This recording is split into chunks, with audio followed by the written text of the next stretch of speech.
السلام علیکم آفر صاحب، کیسے ہیں آپ؟ خیریت سے ہیں؟ یار دیکھ لیا، سات کورس ہو گیا مکمل، اب کیا ریویو کرے بندہ یار، کمال آدمی ہے یہ۔ اتنا باریکی سے تو بیان کر دیا، ہماری کیا اوقات، ہم ہیں کون ریویو کرنے والے؟ بس بات اتنی سی ہے کہ پہلے نمبر پہ تو سلاد کیا ہے، ٹھیک ہے؟ سلاد ہے آپ کی 24 آورس کی لائف، اس میں آپ کے لین دین جو بھی معاملات ہیں وہ 24 گھنٹے کی زندگی جو آپ کی ہے وہ سلاد ہے، اور اس کا ایک رکن ہے سلاد کا، وہ ہے نماز، کہ آپ نے جا کے اپنا ریویو دینا ہے، جیسے ہم اپنی ویڈیو پہ دے رہے ہیں، اللہ کے پاس جانا ہے دن میں 5 مرتبہ، صبح اٹھ کے جانا ہے، دوپہر کو جانا ہے، عصر کے ٹائم جانا ہے، مغرب کے ٹائم جانا ہے، عشاء کے، اللہ صبح آیا تیری درگاہ میں، آج دن میں نے تیری ہی بندگی کرنی ہے، تیرے ہی چلائے ہوئے نظام کے اوپر میں نے چلنا ہے، پھر چلیں گے اس کے اوپر جو کمی بتائی ہوگی، دن کو کیا دوبارہ یا اللہ یہ کمی رہ گئی، دوبارہ آگے ہیں،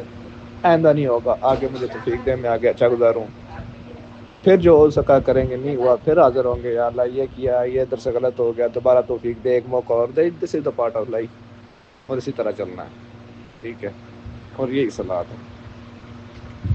کہ جو پورے معاملات ہیں زندگی کے وہ سیدھے راستے پہ چلانے ہیں، باقی یہ کہ طریقہ کار جو ہیں وہ تو سارے